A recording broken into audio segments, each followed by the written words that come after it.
Assalamualaikum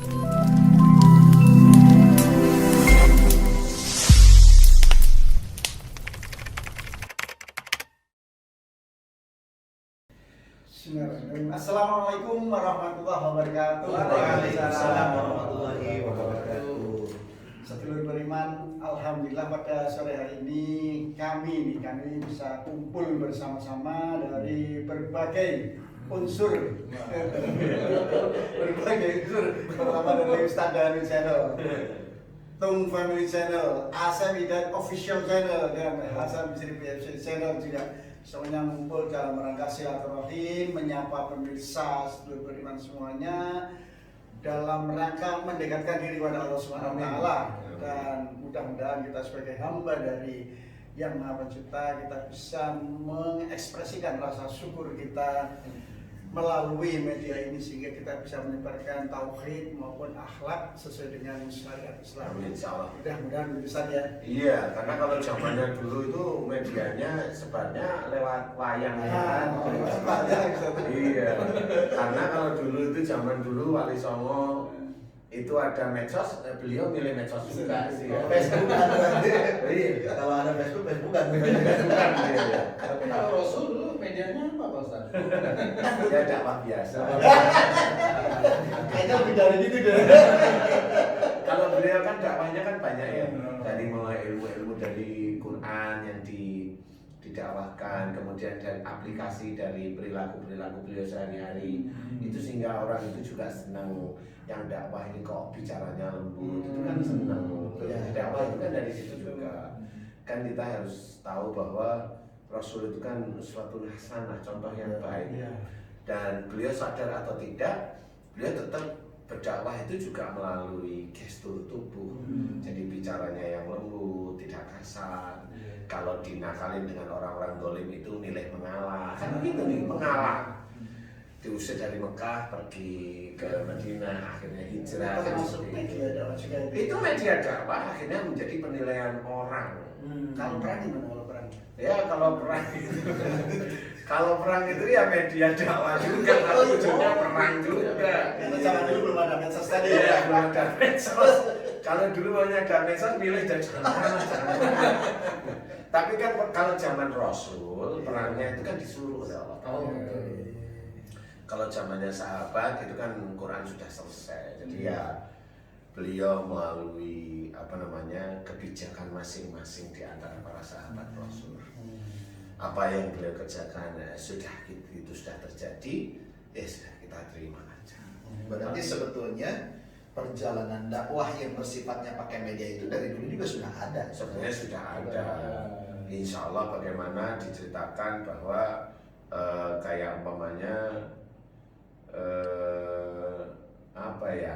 jadi kiasan-kiasan, ada binatang, itu kan ya juga sebenarnya dikiaskan aja, tapi itu juga menjadi media. Kenapa diceritain seperti itu ya, istilahnya seperti unta masuk lubang jarum, itu kan kiasan. Jadi boleh istilahnya akhirnya menjadi itu, kiasan itu menjadi kalimat sehari-hari. Kalau kiasan itu, sehingga seorang itu mau melihat siapa. Kalau yang dakwah itu bicaranya baik, lembut, tertata, cerdas, pintar, ya orang-orang yang mengikuti orang-orang yang seperti itu. Kalau dakwahnya itu keras, arogan, yang ngikutin biasanya ya kayak gitu juga, seperti itu. Jadi sesuai dengan makomnya. Ya, betul. Tinggal juga guru ya, artinya ketika guru memberikan sesuatu dengan metode yang salah, kemudian diikutin, repot juga ini ya, karena konsepnya nggak hanya dunia tapi akhirat. Memang betul. Jadi makanya kalau memang tidak, kalau di kita ini sih, jadi kita nggak bisa menyalahkan satu persatu, tetapi kita itu kan memperbaiki kesalahan. Memperbaiki kesalahan itu contoh aja, orang itu dulu beberapa, nggak usah dulu lah, banyak orang itu berpikir bahwa jadi ustadz itu enak, dihormati orang, kan gitu ya. Bukan padahal dulu, nanti dulu lah. Dihormati orang, disegeni ini kan gitu ya. Padahal kalau memang kita sendiri diizinkan oleh Allah Ta'ala berdakwah, kesulitannya itu banyak. kesulitan nomor satu itu mau meniatkan dakwah ini lillahi ta'ala, itu berhubungan dengan kadang-kadang dengan bisaroh. Ya, normal aja tidak bisaroh. Kalau bisarohnya kurang ya besok nggak mau ke situ lagi, kayak gitu. Nah, di sini ini salah satu ya, termasuk yang lain apa? Kesulitan dari sisi akidah. Oh, ini lebih bahaya lagi. Umpamanya kita menceritakan, kita coba menganalisa dari satu ayat, namanya kabura matan indallahi an taqulu ma la taf'alun. Dari situ kita harus memahami bahwa Allah, kemurkaan Allah itu amat dekat dengan orang yang memberikan nasihat kebaikan tapi dia tidak mengerjakan. Coba kalau kita lihat dari kalimat ini, kita merenung itu kan, loh, Ustadz itu malah dekat dengan yang seperti itu sebenarnya. Jarkoni istilahnya. Iya, kalau orang Jawa bilang jarkoni. Apa itu Pak? Bisa ngajar tapi ra iso nglakoni. Bisa memberikan pelajaran tapi jalannya susah. Berarti ini yang namanya jarkoni dari orang tuanya harus diganti. Nama jarkoni. Iya. Dan banyak lagi kesulitan-kesulitan kalau kita memang mau nyerempetin diri kita itu lillahi ta'ala, atau memang bergeraknya dakwah kita itu mau ke surga, ya memang banyak yang harus kita pikirkan. Jadi kalau namanya kita dibanggakan sama taklim, ya nggak boleh kita ada ujub ria, itu kan sulit sekali. Sulit sekali. Padahal kalau seseorang itu udah dibanggain, kan ada tuh kan, nggak banyak ya. Ada ustadz-ustadz yang ada kamera, ada gini, ada muridnya atau ada apa, itu kadang-kadang duduk itu ya nggak baik, duduk kakinya diangkat, kayak gitu. Itu kan, walau alam saya tidak tahu apakah bagaimana memang itu anunya dia, ya saya nggak tahu. Tapi kan itu harus kita kerjakan, bahwa itu kurang sopan. Kalau sudah kagum gitu gimana? Banyak masanya. Kalau saya sih nggak apa-apa. Kalau saya sih mikirnya hanya, kalau kita itu bertanggung jawab kepada Allah Ta'ala, itu bukan bertanggung jawab kita di mulut kita saja. Betul. Perilaku kita juga harus kita bertanggung jawabkan kepada Allah Ta'ala. Jadi itu juga menjadi beban bagi seorang pendakwah. Karena nggak bisa kita hanya mengandalkan ilmu aja, nggak bisa. Pasti ujiannya besok mau dimunculkan oleh Allah Ta'ala. Kalau seseorang itu hanya mengajarkan ilmu, pasti ujiannya dimunculkan. Dia hanya ngajarin ilmu, suatu ketika yang datang yang tanya itu cantik, kan? Hanya ngajarin ilmu, akhirnya itu tadi siapa? Udah mulai ya. Topik lain. Kapan saya diundang? Kan Ustaz mau 2 minggu lagi itu diundang ya. Kan gitu awalnya. Nah ini sebenarnya karena memang belum paham, karena dia merasa euforia terhadap Sanjungannya. Iya, sanjungan itu. Jadi nggak kuat dengan seperti itu. Akhirnya ya ada yang ngomong, udah nggak usah ngomong sama istri, yang penting itu ya nikah halal di hadapan Allah Ta'ala. Akhirnya ya istri ya jengkel. Gimana nggak jengkel? Tanya sama bunda tuh. Ya jengkel lah, ya ditinggal. Oh nggak ngomong-ngomong, ngomong nggak boleh, nggak ngomong juga nggak boleh, kan gitu. Intinya adalah harus hati-hati. Gitu. Tema kita apa? Tema kita? Ini Ustaz, kita akan diciptakan berpasang-pasang Ustaz ya. Iya. Ada malam, ada siang, ada malaikat, ada setan dan sebagainya. Ajuajan. Langit sama bumi. Kenapa? Ajuajan. Ya, pasang-pasangan ya. Nah, kemudian juga laki-laki dan perempuan nih kalau kita sebagai makhluk ya. Kemudian kita hidup sebagai manusia. Pertama kita akan terpengaruh oleh genetika. Ada genetika Betul.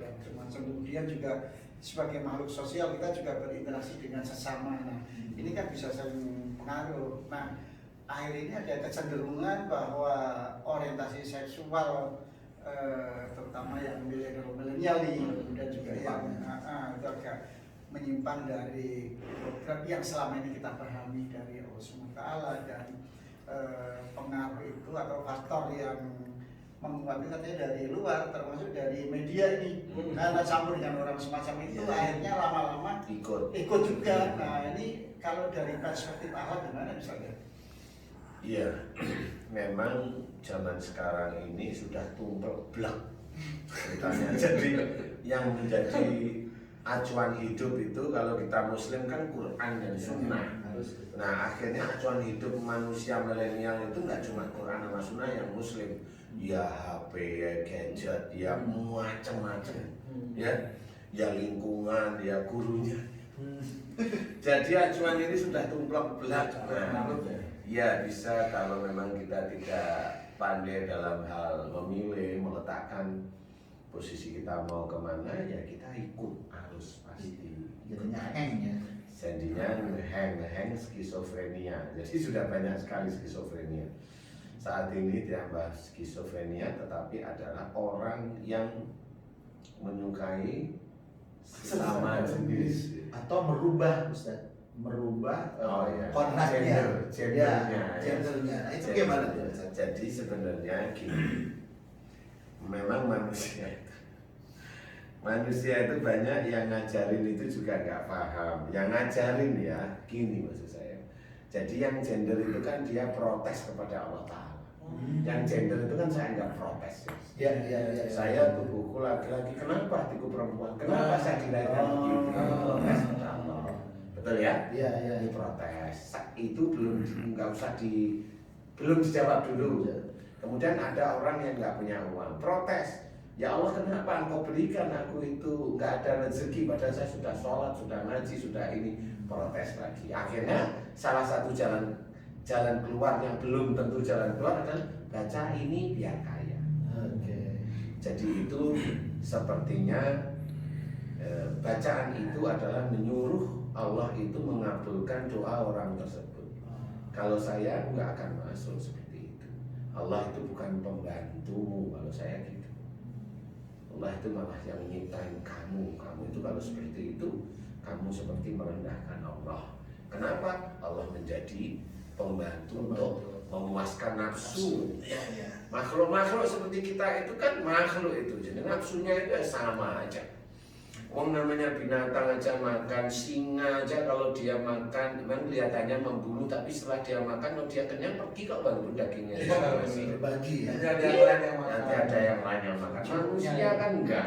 Manusia punya nafsu yang melebihi seperti itu. Dan semuanya digaruk semuanya.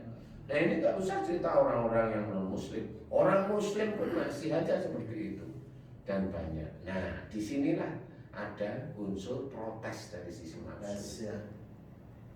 Protes ini memang tidak pernah difikirkan bagaimana caranya kaya itu tidak pernah diceritakan secara harfiah. Ceritakan cuma, lah kalau kamu mau kaya ya sedekah aja.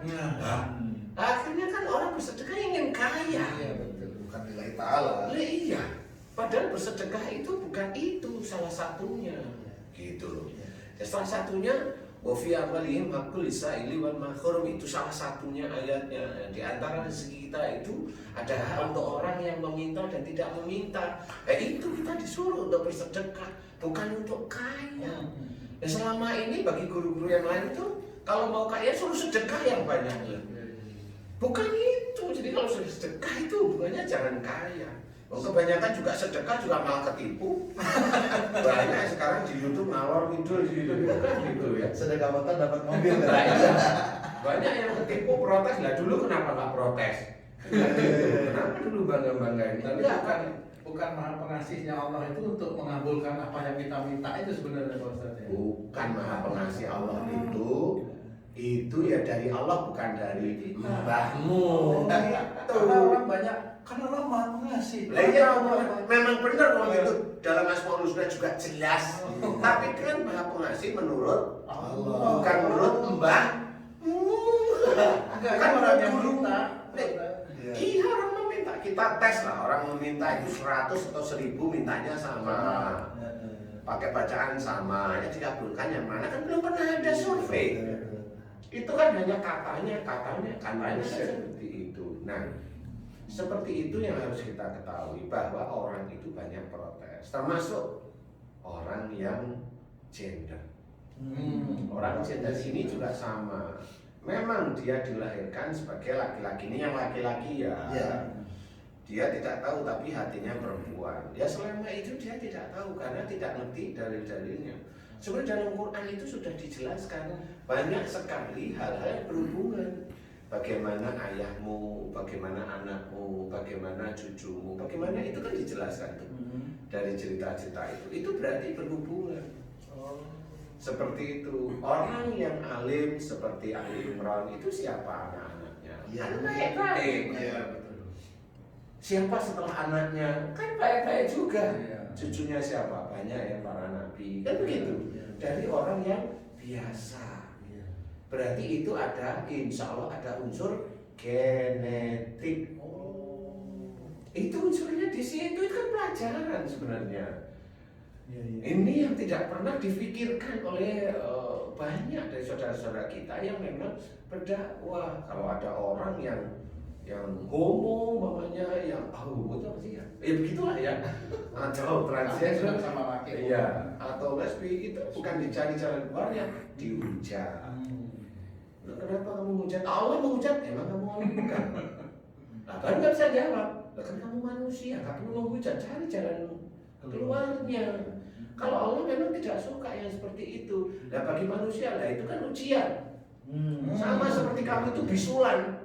Nah, Mau apa dengan bisulmu? Mau kamu maki-maki bisulmu? Nggak bisa, carilah jalan keluarnya. Kan gitu, betul nggak sih? Ditusuk ya. Solusinya obat itu kan solusi ya. Lah mau maki-maki bisul ngapain? Maki-maki dia sudah begitu lah ngapain? Mau maki-maki ya salah. Lo gitu ya nggak suka kan Allah memang, tapi untuk kita itu jangan seperti kita itu seperti Allah. Ngawur kamu itu kalau seperti Allah itu. nyamain. Dan nyamain kamu itu Allah, enggak saya minta uang sama kamu, kamu juga nggak mau masih. Jadi harus hati-hati di situ. Jadi jangan merasa kita seperti itu. Nah, dari titik ini kenapa dulu ayah ibunya normal kok anaknya penceng? Kok penceng? Apa nanti? Penceng maksud saya itu melenceng gitu ya. Karena yang saya amati dari orang-orang yang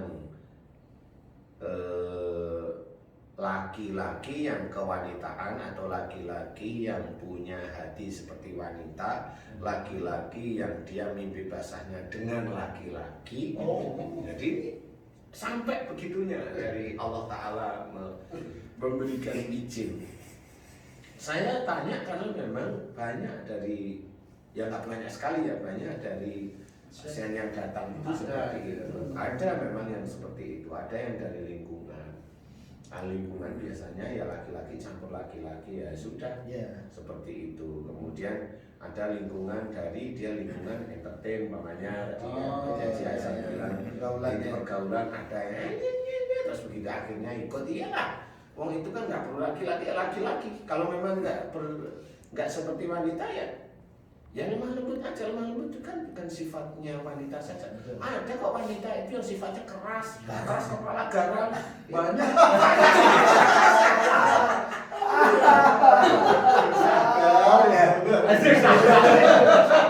Ini ujian, sabar kan gitu ya. Kayaknya tahu banget ya. Kayaknya tahu banget. Kalau itu gagaran besar. Apa? Tegas. Itu sinonim aja. Kalau kata si Ewo, didikan militer. Jadi ada yang dengan batu. Beneran Pak. Jadi seperti itu ada awalnya. Awalnya dari mana? Nah ini biasanya begini. Kenapa di luar negeri itu laki-laki itu banyak seperti itu? Ya dari lingkungan, ya dari orang tuanya. Laki-laki itu, orang tuanya si laki-laki itu biasanya kan anak kecilnya nganu sama ibunya. Biasanya kan ada perceraian, ada ini kan gampang sekali di sana itu. Nah ibunya bekerja dengan, saya tidak bilang susah payah, bekerja dengan bangga bahwa saya tanpa laki-laki mampu.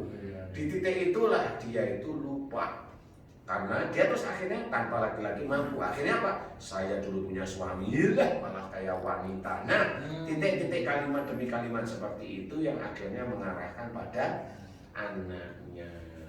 Jadi inilah akhirnya sumpah yang dicatat oleh Allah Ta'ala dimasukkan kepada anaknya yang laki-laki.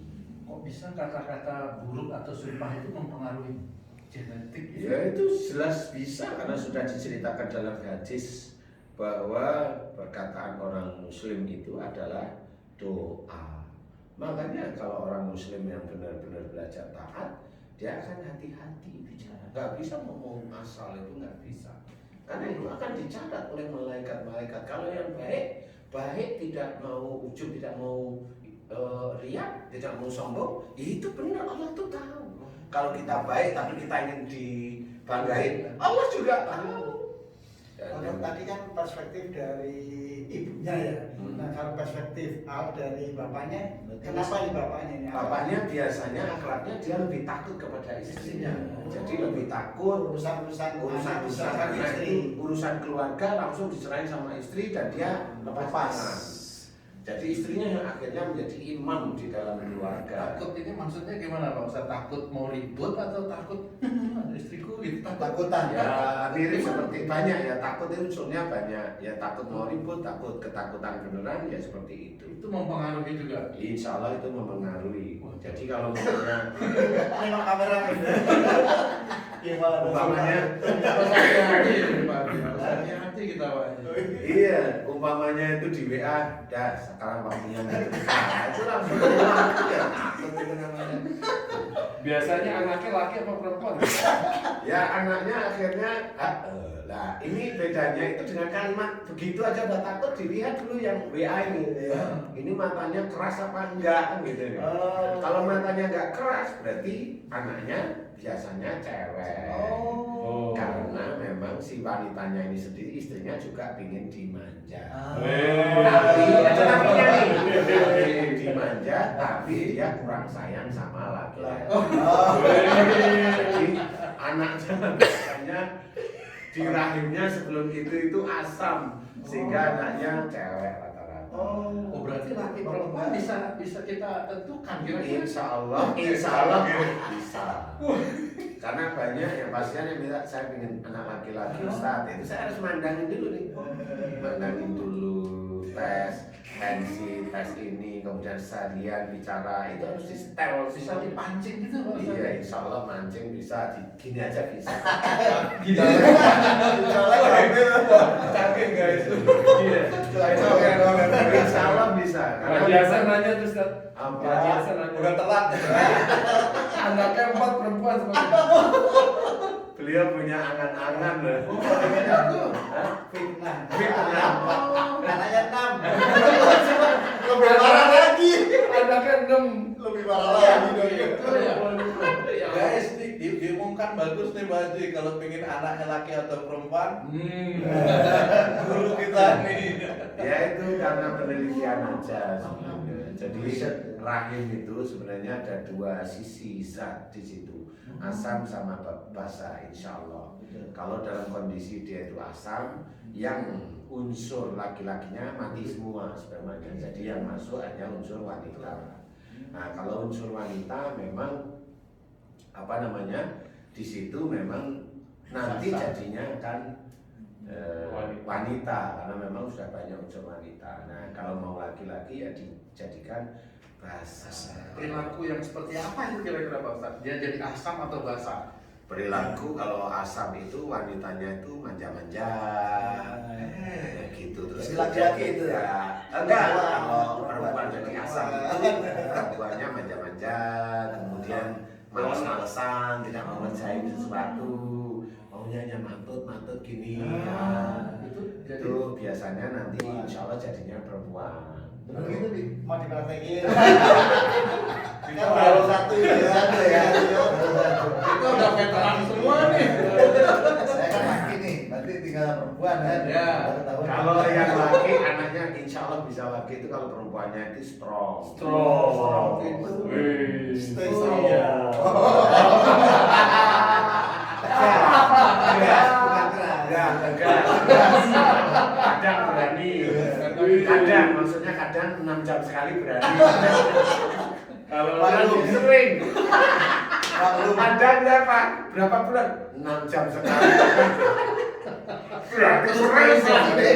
Maklum sidikan Balik ke tadi satu Iya. yang orientasinya cenderung ke sesama Berubah, jenis itu selama praktek ini dari pengalaman yang paling cepat itu berapa lama, yang paling lama berapa lama dan kenapa bisa begitu Ustaz? Jadi begini, memang ini semua ini harus dari faktor semua lini yang harus Dikali memohon semua, ya, memohon mendukung dan memohon kepada Allah Taala, karena di sini yang mau saya ceritakan adalah membongkar hati, membongkar pikiran dan sesuatu di organ anak tersebut, orang tersebut, pria tersebut yang dia ini. Jadi harus tahu gitu, karena pria tersebut itu kadang-kadang mendengar suara laki-laki tertentu, nada tertentu itu dia tertarik, dia suka, kemudian muncul ya sesuatu yang menjadikan dia kepingin sesuatu lah dengan laki-laki tersebut. Nah itu nggak gampang, menurut saya nggak gampang. Si anaknya, si pria itu harus dia mau harus berubah.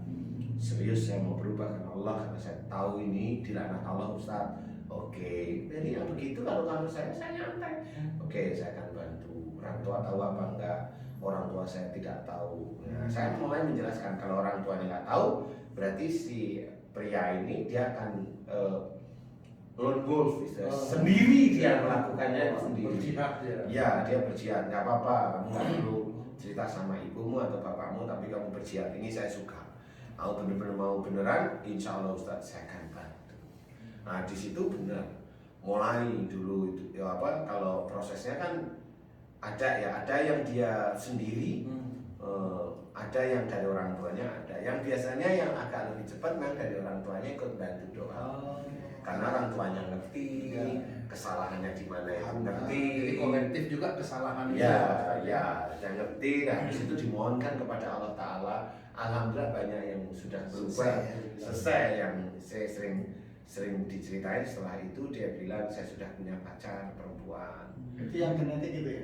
Itu yang genetik ya, dari orang tua. Karena yang saya ceritakan ini salah satunya adalah yang dia bermimpi basah itu dengan laki-laki. Jadi mimpi basahnya itu dengan laki-laki. Sesama jenisnya. Ya, jadi dia sudah kasih gambaran seperti itu. Tapi ya sekarang kalau memang ada kondisi seperti itu gimana? Mau nyalain siapa sobat? Ya. Mereka terjadi seperti itu pasti atas izin Allah, Kemudian mau nyalain, mau menghujat siapa?